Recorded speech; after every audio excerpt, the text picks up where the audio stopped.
नमस्कार मेरे श्रोतागण। मैंने आपको नवमेष के प्रत्येक भाव में उपस्थिति के बारे में जानकारी दी थी और मैं आपको ये बताई थी कि आपका कर्म बहुत ज़्यादा महत्वपूर्ण होता है कि आपका भाग्य।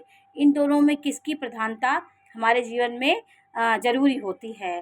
कर्म में और भाग्य में यही अंतर होता है कि भाग्यशाली जो व्यक्ति होता है अपने पूर्व जन्मों के कर्मों से उसका भाग्येश मजबूत होता है और उसे समय पे सब कुछ मिलती है।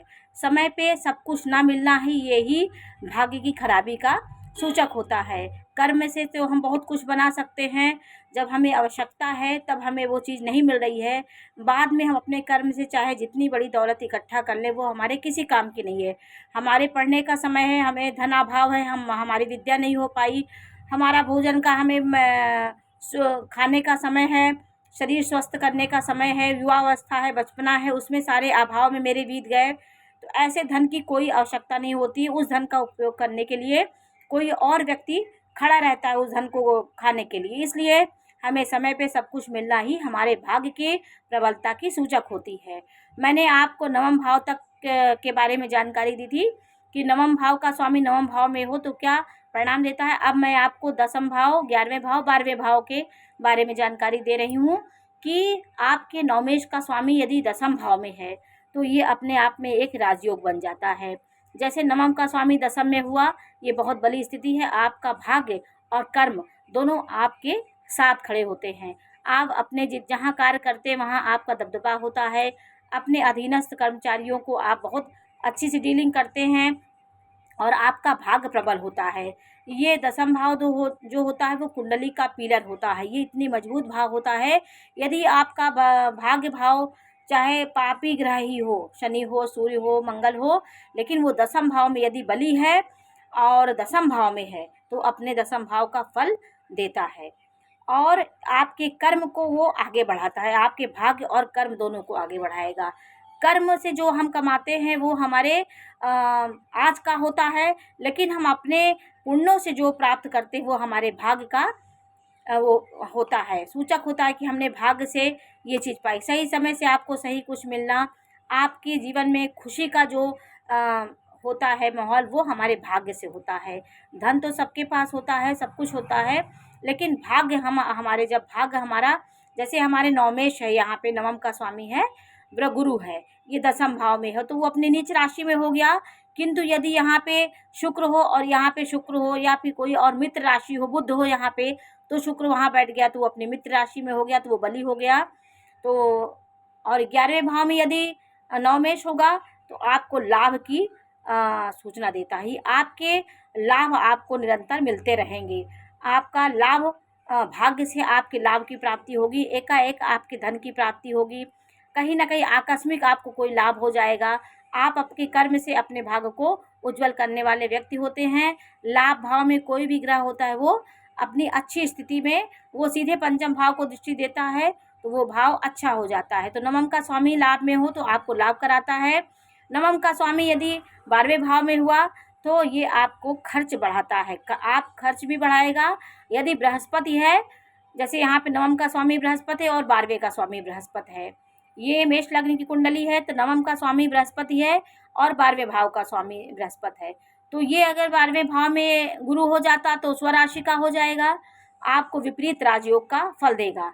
आपके संघर्षों के बाद आपके जीवन में एक नया मोड़ आता है और जीवन के एक पड़ाव आपको बहुत सुख का आपको मिलता है। आपके जीवन में एकाएक कहीं से आपको कोई चीज़ की प्राप्ति हो जाती, क्योंकि यहाँ पे स्वग्रही बैठा हो, 6, 8, 12 में कोई ग्रह अपनी राशि बैठा हो तो विपरीत राजयोग जरूर देता है। विपरीत परिस्थितियों में कभी न कभी आपको ये सुखी, संपन्न और धनाढ्य बना देता है। आपका बस ये होना चाहिए, आपको ये देखना है कि पापी ग्रहों के साथ तो नहीं है, राहु तो इसको नहीं भ्रमित कर रहा है। यदि स्वराशि का अच्छे शुभ ग्रहों से दृष्ट है तो राजयोग का फल आपको जरूर मिलता है। तो यही सब आपको कुंडली में विश्लेषण करने में आपको यही सब सावधानी रखनी पड़ती है कि आपके ग्रहों की क्या दृष्टि है, कौन से नीच ग्रह आपको देख रहे हैं तो आपके जीवन में नीचता आएगी, आपके जीवन में विरोध आएगा, विरोधाभास जीवन आपका होगा, अशांति आपका जीवन में, कौन सा ग्रह अशांत है, कौन सा ग्रह अस्त है, कौन सा ग्रह आपकी कुंडली को किस भाव को देख रहा है, ये सब विश्लेषण करने के बाद हम फलित करते हैं। और मैंने आपको 12 भाव में नवमेश की स्थिति के बारे में जानकारी दी। नवमेश का फल लग्न में स्वकर्मों से आप अपने जीवन को आगे बढ़ाने वाले व्यक्ति होते हैं। अपने भाग्य और अपने सेल्फ का होता है, अपने सेल्फ से अपने भाग्य को मजबूत करने वाले व्यक्ति होते हैं। समाज में एक आपका अलग व्यक्तित्व की पहचान होती है, समाज में अलग हट के आप दिखते हैं। तो नवमेश का प्रथम भाव में होना आपको केंद्र और त्रिकोण दोनों का फल आपके भाग्येश को मिल जाता है। आपका भाग्य आप अपने कर्म से भी अर्जित धन अर्जित करेंगे और भाग्य से भी आप अपने धन को अर्जित करने वाले व्यक्ति होंगे। आपका नवमेश यहाँ पे गुरु है, आपका नवमेश कोई भी हो सकता है। दूसरे भाव में नवमेश होगा तो आप अपने धन को संचय करने की प्रवृत्ति आप में होनी चाहिए। आप धन को संचय करिए और धन से ही आप धनी बनेंगे। और संपत्ति, पैतृक संपत्ति भी आपको मिलती है। पैतृक संपत्ति से कहीं ना कहीं कोई धन ऐसा आपको मिलता है। तो मैंने ऐसे 12 भाव में आपको बताया था, मैं पहले वीडियो मैंने बनाया था। अब मैं आपको इसकी जानकारी मैंने दी 10वां भाव, 11वां भाव, 12वें भाव के बारे में। तो ये आपके भाग्येश की एक प्रबलता होती है। आपका भाग्य कितना प्रबल है, आपके भाग्य के स्वामी केंद्र में बैठे हैं, शुभ ग्रहों से दृष्ट है, तो आपका भाग्य मजबूत होगा। यदि भाग का स्वामी 6, 8, 12 में हो गया, नीच राशि में हो गया, तो ये फल आपको कम मिलेगा। यदि नीच का होकर के केंद्र में बैठा हो तो केंद्र का फल भी उसे थोड़ा सा मिलता है, लेकिन नीच का फल भी उसे मिलता है। विरोधों के बाद उसके जीवन में उन्नति आती है। तो ये सब कुंडली का विश्लेषण होता है। किसी भी भाव की विश्लेषण करने के लिए उसके ग्रहों की स्थिति देखने की ज़रूरत होती है। तो आज मैंने आपको भाग्येश की स्थिति के बारे में जानकारी दी। आपका भाग्येश कहाँ बैठा है आपकी कुंडली में, आप अपनी कुंडली में देखिए और शुभ ग्रहों से दृष्ट है तो आपका भाग्य बहुत प्रबल है, समय से आपको सब कुछ मिलता है। तो आज मैंने आपको इसकी जानकारी दी। ये जानकारी कैसी लगी हमें अवश्य बताइए। चैनल को लाइक करिए, सब्सक्राइब करिए। मैं इसी प्रकार की जानकारी दूंगी। नमस्कार।